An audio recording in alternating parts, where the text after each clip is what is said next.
In the throwaway mystery, a serial kidnapper abducts a teenager named Heather. He takes her to a coffee place so they can get coffee. No joke!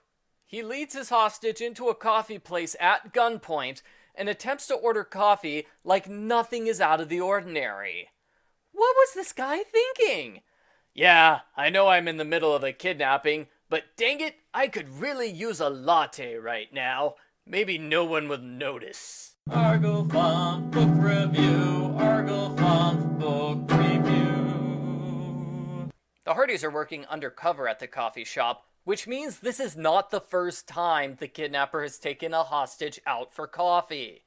They fight the culprit, and as the Hardys leave, someone spies on them from a distance with an X-ray device. The book never explains who did this or why. There's a high school talent show. Brian Conrad is there. Brian Conrad is always there. He heckles a magician named Dia for losing her rabbit. The Hardys find the rabbit, and Dia gives them their next mission. Atac left the mission disc in her top hat for some reason. I don't know why Atac thought the Hardys would have any reason to talk to her. Their mission is to visit a magic club because the Great Marconi's dog has been kidnapped. Yep, the super spies are looking for lost animals today. They wonder how to get inside the club when Dia arrives. She just got invited to spend the weekend there, and she picked the Hardys as her two assistants. The Hardys are legitimately surprised. They got what they needed, just like magic.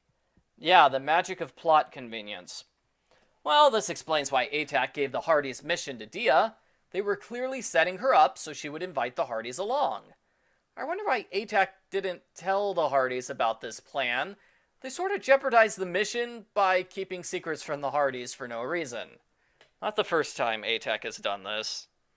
At the Magic Club, the doorman shrinks in size, which was a cool trick. The Great Marconi shows up in a tornado, which was not a cool trick. He talks about how much he misses his dog, then he leaves with Dia for most of the book. Trey Gelbman appears. Trey is the writer from Book 11, who looks more like an underwear model than a writer. She's here on personal business. Before she can explain, they are attacked by a lion. The Hardys fight it off with fire. They get scolded by an angry magician named Glom, who says the lion's part of his act. Another magician is a psychic named Karnak. He says Frank's in trouble in the basement. Joe rushes there to find Frank drowning in a glass box. Fortunately, it's just an illusion.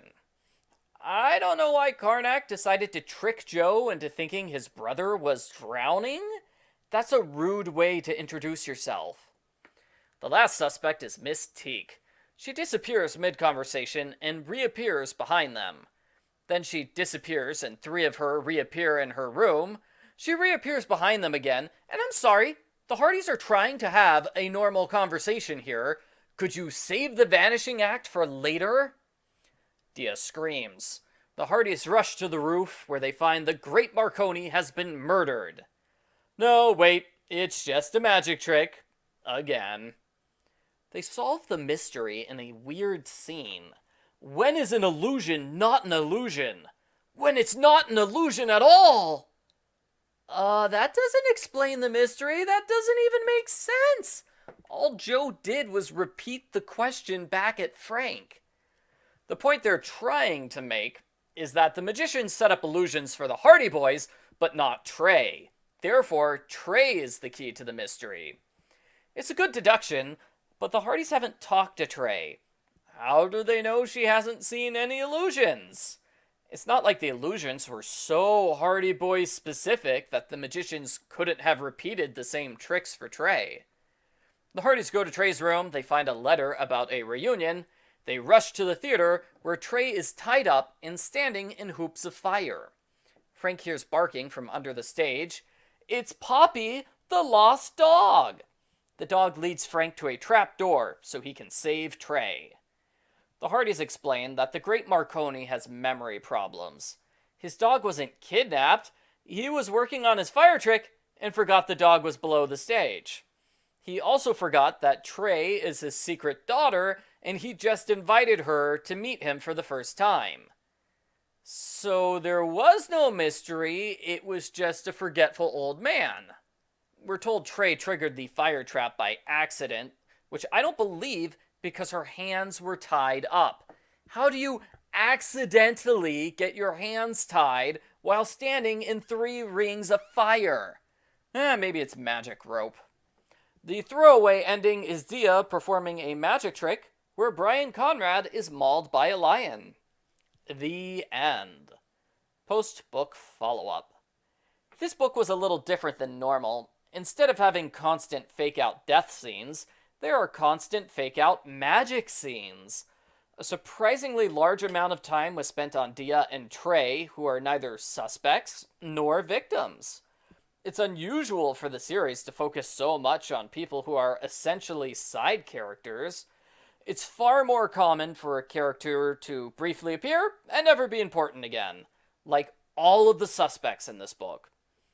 The cover gives credit for the art to Paulo Henrique. That's not fair. He only did the cover. The artwork was done by Tim Smith III. Tim tries to copy the manga style of previous books without much success. The size and position of the characters' eyeballs changes a lot, and it looks quite bad.